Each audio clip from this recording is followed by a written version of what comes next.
Gazetted officers association വജ്ര jubilee സംഗമം ഞായറാഴ്ച നടക്കും. തിരുവനന്തപുരം നോർത്ത്, സൗത്ത്, കൊല്ലം, പത്തനംതിട്ട, കോട്ടയം, ആലപ്പുഴ എന്നിവിടങ്ങളിൽ നിന്നുള്ള മുൻകാല നേതാക്കളുടെയും പ്രവർത്തകരുടെയും സംഗമമാണ് രാമപുരം താമരശ്ശേരി കൺവെൻഷനിൽ നടക്കുന്നത്. കേരള ഗസറ്റഡ് ഓഫീസേഴ്സ് അസോസിയേഷന്റെ വജ്ര ജൂബിലി സംഗമം ഞായറാഴ്ച കായംകുളം രാമപുരം താമരശ്ശേരി കൺവെൻഷൻ സെന്ററിൽ നടക്കും.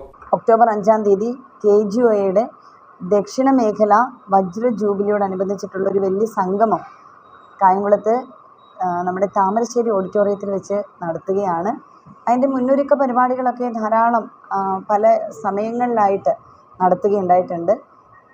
600-ലധികം പ്രതിനിധികൾ പങ്കെടുക്കുന്ന വലിയ സമ്മേളനമാണ് താമരശ്ശേരിയിൽ നടക്കുന്നത്.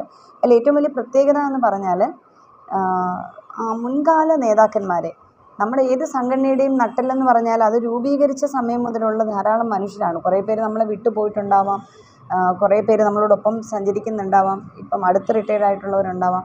അപ്പോൾ അവരും ഏകദേശം 600-ലധികം പ്രതിനിധികൾ പങ്കെടുക്കുമ്പോൾ 300-ലധികം പ്രതിനിധികൾ മുൻകാല നേതാക്കന്മാരാണ്, പ്രവർത്തകരാണ് എന്നുള്ളതാണ് ഇതിൻ്റെ ഏറ്റവും വലിയൊരു അട്രാക്ഷൻ. അതിലൂടെ നമ്മൾ സാധാരണ സംസാരിക്കുന്നത് പോലെയല്ല, അനുഭവങ്ങൾ ഏതൊക്കെ പോരാട്ടങ്ങളിലൂടെയാണ് നമ്മൾ ധാരാളം നമ്മുടെ അവകാശങ്ങൾ നേടിയെടുത്തത്. ഇപ്പം തന്നെ അറിയാം, തൊഴിലെടുക്കുന്ന സ്ഥലങ്ങളിലെ പ്രയാസങ്ങൾ, തൊഴിൽ സംബന്ധമായിട്ടുള്ള പ്രശ്നങ്ങൾ, ദൂരെ ജോലിക്ക് പോകേണ്ടി വരുമ്പോൾ ഉണ്ടാകുന്ന ചില പ്രയാസങ്ങൾ, അങ്ങനെ എല്ലാം സർവീസ് സംബന്ധമായിട്ടുള്ളത്, സംഘടനാപരമായിട്ടുള്ളത്, ഇത്തരം വിവിധ വിഷയങ്ങളിൽ അപ്പോഴപ്പോൾ ഇടപെട്ട് കൃത്യമായി തങ്ങളുടെ സഹപ്രവർത്തകരെ സഹായിക്കാൻ കഴിയുന്ന നിലപാടും എടുക്കുന്ന സംഘടനയാണ്. ഒപ്പം ഗവൺമെൻറ്റിൻ്റെ ഏറ്റവും ശ്രദ്ധേയമായ വികസന പ്രവർത്തനങ്ങൾ 2016 മുതൽ നല്ല രൂപത്തിൽ കൂടുതൽ പണി ചെയ്യേണ്ടി വന്നിട്ടുണ്ട് ഗസറ്റഡ് ഓഫീസേഴ്സിന്. കാരണം നമ്മുടെ പഞ്ചായത്ത് സെക്രട്ടറിമാരാലാണല്ലോ നയിക്കപ്പെടുന്നത്. പഞ്ചായത്ത് പ്രസിഡന്റിനോടൊപ്പം സെക്രട്ടറിയാണ്. ലൈഫ് പദ്ധതി 5.5 ലക്ഷം വീടുകൾ കേരളത്തിൽ കൊടുക്കുന്നു എന്ന് പറയുമ്പം 5.5 ലക്ഷം വീട് കൊടുക്കുന്നതിൻ്റെ പിന്നിൽ ഒരു വലിയ ക്ലറിക്കൽ വർക്കുണ്ട്. ആ വർക്ക് മൊത്തം ചെയ്യുന്നത് ഉദ്യോഗസ്ഥരാണ്. ഒപ്പം ഈ ഗവൺമെൻറ് വന്നതിന് ശേഷമാണ് ഓപ്പൺ ഡിഫാക്കേഷൻ ഫ്രീ സ്റ്റേറ്റ് ആയിട്ട് നമ്മുടെ കേരളത്തെ ഈ ഗവൺമെൻറ്റാണ് മാറ്റിയത്. അപ്പോൾ എല്ലാവർക്കും എല്ലായിടത്തും അടിസ്ഥാന സംവിധാനങ്ങൾ ഒരുക്കിക്കൊണ്ട്, ടോയ്ലറ്റ് അടക്കമുള്ള സംവിധാനങ്ങൾ ഒരുക്കി കൊടുക്കാനായിട്ട് ഉള്ള ഇടപെടൽ നടത്തുന്നു.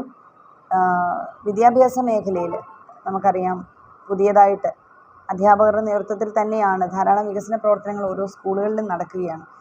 മെയിൻ ചുക്കാൻ പിടിക്കുന്നത് KGOയിലെ പ്രിയപ്പെട്ട നേതാക്കന്മാരാണ്, സഖാക്കളാണ്. അവർക്ക് ധാരാളം കാര്യങ്ങൾ പറയാനുണ്ടാവും, അനുഭവങ്ങളുണ്ടാവും. ഒപ്പം 60ാമത് വലിയ തരത്തിലേക്കുള്ള ആഘോഷ പരിപാടികളാണ് വജ്ര ജൂബിലിയോടനുബന്ധിച്ച് ചെയ്യുന്നത്. അതിൻ്റെ ഭാഗമായിട്ടുള്ള ദക്ഷിണ മേഖല സംഗമമാണ് ഇവിടെ നടക്കുന്നത്. ഏകദേശം 5 ജില്ലകളിൽ നിന്നല്ലേ, നമ്മൾ എന്താ പറയേണ്ടത്, ആതിഥേയരടക്കം 6 ജില്ലകളാണ് വരുന്നത്. തിരുവനന്തപുരത്തു നിന്നും, അതുപോലെ തന്നെ കൊല്ലം, പത്തനംതിട്ട, കോട്ടയം, ആലപ്പുഴ, തിരുവനന്തപുരം നോർത്ത്, സൗത്ത്, ആ രൂപത്തിൽ റീജിയനായിട്ടാണ് തിരിച്ചിരിക്കുന്നത്. ഇത്രയും സ്ഥലത്തു നിന്നുള്ള പ്രതിനിധികളാണ് വരുന്നത്. തിരുവനന്തപുരം നോർത്ത്, സൗത്ത്, കൊല്ലം, പത്തനംതിട്ട, കോട്ടയം, ആലപ്പുഴ എന്നിവിടങ്ങളിൽ നിന്നുള്ള മുൻകാല നേതാക്കളുടെയും പ്രവർത്തകരുടെയും സംഗമമാണ് സംഘടിപ്പിക്കുന്നത്. 310 മുൻകാല പ്രവർത്തകരും 310 നിലവിലെ അംഗങ്ങളും ഉൾപ്പെടെ 620 പേർ പങ്കെടുക്കുമെന്ന് സംഘാടക സമിതി ഭാരവാഹിയായ അഡ്വക്കേറ്റ് പ്രതിഭ MLA വാർത്താസമ്മേളനത്തിൽ പറഞ്ഞു. സാംസ്കാരിക ഫിഷറീസ് യുവജനക്ഷേമ വകുപ്പ് മന്ത്രി സജി ചെറിയാൻ സംഗമം ഉദ്ഘാടനം ചെയ്യും. മുരുകൻ കാട്ടാക്കട മുഖ്യപ്രഭാഷണം നടത്തും. KGOയുടെ വജ്ര ജൂബിലി സമ്മേളനത്തോടനുബന്ധിച്ച് ആലപ്പുഴ ജില്ലയിലെ 60 കേന്ദ്രങ്ങളിൽ 60 മുൻകാല നേതാക്കന്മാർ വൃക്ഷത്തൈകൾ നട്ടിരുന്നു. ഇതോടൊപ്പം ചൂളത്തെരുവിൽ സോങ്ങി ടോക്കി എന്ന ചായക്കട സംവാദവും സംഘടിപ്പിച്ചിരുന്നു. വജ്ര ജൂബിലി മേഖലാ സംഗമത്തിന്റെ ഭാഗമായി ചരിത്ര ചിത്ര പ്രദർശനവും സെൽഫി പോയിന്റും ഒരുക്കിയിട്ടുണ്ട്. CITU ജില്ലാ സെക്രട്ടറി P. ഗാനകുമാർ ഇതിന്റെ ഉദ്ഘാടനം നിർവഹിക്കും. KGOയുടെ സാംസ്കാരിക വേദിയായ വെനീസിയം അംഗങ്ങൾ അവതരിപ്പിക്കുന്ന കലാപരിപാടികളും മേഖലാ സംഗമത്തിൽ ഉണ്ടാകും. മുൻകാല പ്രവർത്തകർ അവരുടെ അനുഭവങ്ങൾ പങ്കുവെക്കും. പുതിയ ജീവനക്കാർ അത് ബോധ്യപ്പെടുക എന്നതാണ് സന്ദേശത്തിന്റെ പ്രധാന ഉദ്ദേശം. MLA അധ്യക്ഷയായ സ്വാഗത സംഘത്തിന്റെ നേതൃത്വത്തിൽ 10 സബ് കമ്മിറ്റികൾ ഇതിനായുള്ള ഒരുക്കങ്ങളെല്ലാം പൂർത്തിയാക്കിയിട്ടുണ്ട്.